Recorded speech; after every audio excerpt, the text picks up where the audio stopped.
Mesdames et messieurs, bonjour. Vous avez été très nombreux à me demander de réagir au discours de Guillaume Soro, qui notamment annonce, entre autres, qu'il mettait fin à son exil. En fait, ce que on peut tirer comme analyse de ce discours, d'abord sur le plan physique. On a vu un homme amaigri, un homme qui a perdu de son enthousiasme dans le langage corporel.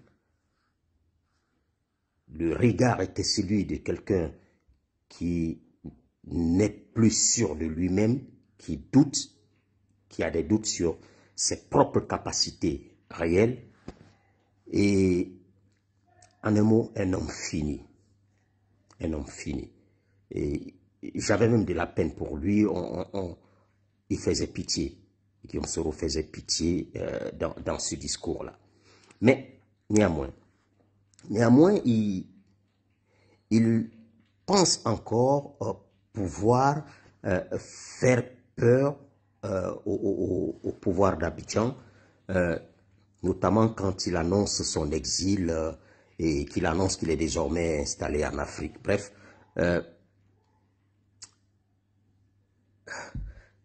on sait déjà au niveau de la Côte d'Ivoire, l'ensemble des services de sécurité le sait déjà, Guillaume Soro est installé, il est à Bamako en tout cas depuis quelques jours, ça c'est sûr.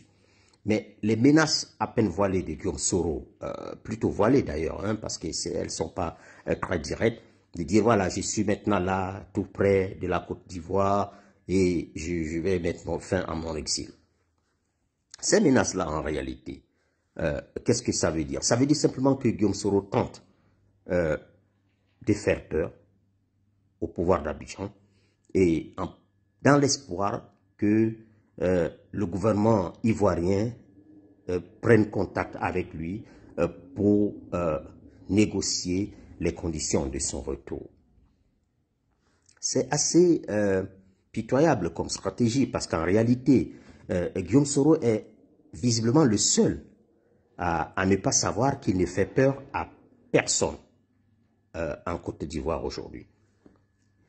C'est un peu comme le mari cocufié, hein, qui est toujours le dernier à savoir que son épouse le trompe, alors que tout l'entourage, le voisinage, pratiquement tout le monde est souvent déjà au courant, longtemps avant que le mari cocufié ne finisse par le découvrir. Guillaume Soro est un peu dans cette situation où il semble être le dernier à savoir qu'il ne fait plus peur à personne en Côte d'Ivoire et que personne ne redoute le fait qu'il se soit installé dans un pays limitrophe.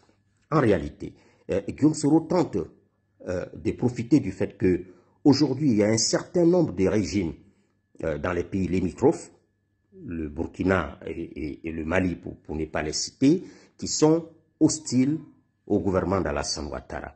Et donc il pense, rien qu'en y étant, même sans entreprendre quelques actions de déstabilisation, rien que de savoir qu'il est là-bas, il pense que le simple fait de le savoir pousserait Abidjan à pouvoir rapidement essayer de trouver une solution en négociant avec lui son retour.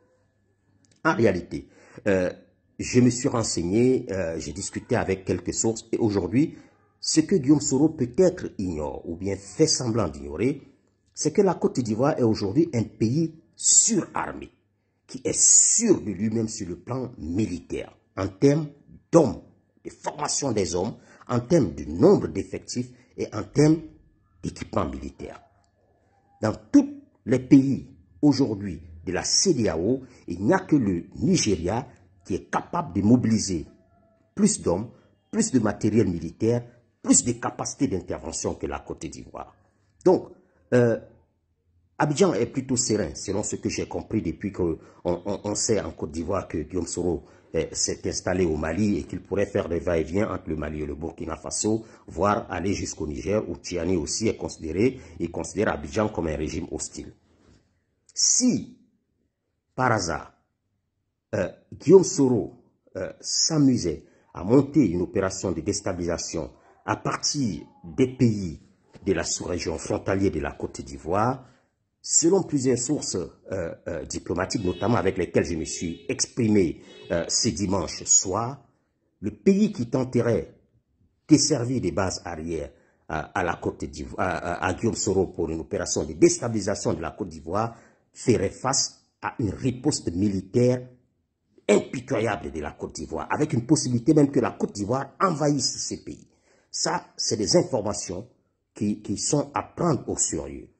Et j'en ai discuté avec plusieurs milieux diplomatiques après le discours de Guillaume Soro, et c'est ce que ces milieux diplomatiques m'ont rapporté notamment, qui ont des informations très très fiables sur les capacités militaires de la Côte d'Ivoire. Voilà, mesdames et messieurs, ce que je voulais partager avec vous sur l'analyse qu'on peut faire du discours de Guillaume Soro. Et je vous reviens très très bientôt avec de nouvelles informations, toujours basées sur des faits et des analyses pertinentes.